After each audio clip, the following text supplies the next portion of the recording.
This is life in Rwanda, a country over 6,000 miles away from the UK, now a key player in its political future, with questions around its safety blocking the government's plans to deport migrants here.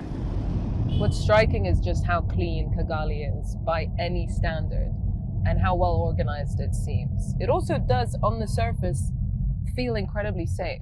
But the question is, who is it safe for? Safe in terms of guns or whatever, yes, we are safe. We don't have a war. That one we can travel in the night, that is safe. But we have food insecurity.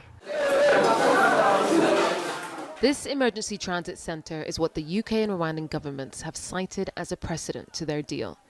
Nearly 2,000 asylum seekers have been evacuated here from Libya since 2019, and none of them have chosen to settle in Rwanda. These men tell us they are relieved to have escaped extreme anti-migrant violence.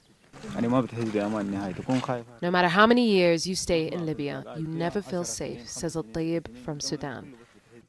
They're waiting to be resettled to third countries like Canada and Finland. I want to go to a country that's safe where I can have a future, says Hamid, who's from Eritrea. Would you stay here, I ask? No, it's just a stop on the way. What would you tell someone who said to you, I'm coming to Rwanda to start my life and live here permanently? What would you say? Well, I tell him if you have many resources for money, yeah, come, no problem.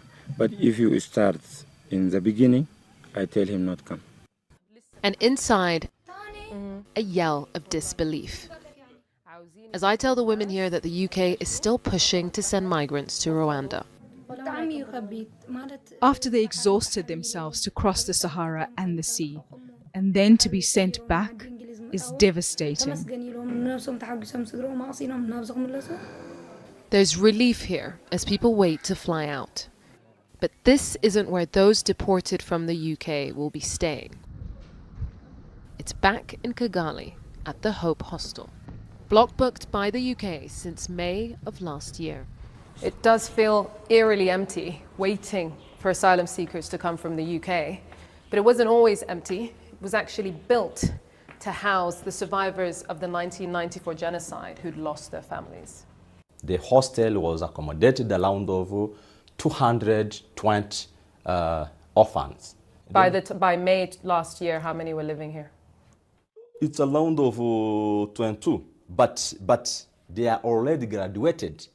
The residents, all adults, were evicted to make room for the UK deportees and given some money to rehouse themselves by the Rwandan government, who are still working with the UK to make the deal happen. We're offering a home to people. We're comfortable with that, and we would never have entered this partnership if we weren't sure that we can successfully offer people a good place to live, in a place where we've worked really hard to make sure that the country is functional, that people are safe. Rwanda is one of the safest countries in the world. Rwanda's safety depends on who you ask. For those fleeing Libya, it's a temporary haven. But for those who have already reached the UK, it's nowhere near where they strive to be. Yusra al-Bagher, Sky News, Rwanda.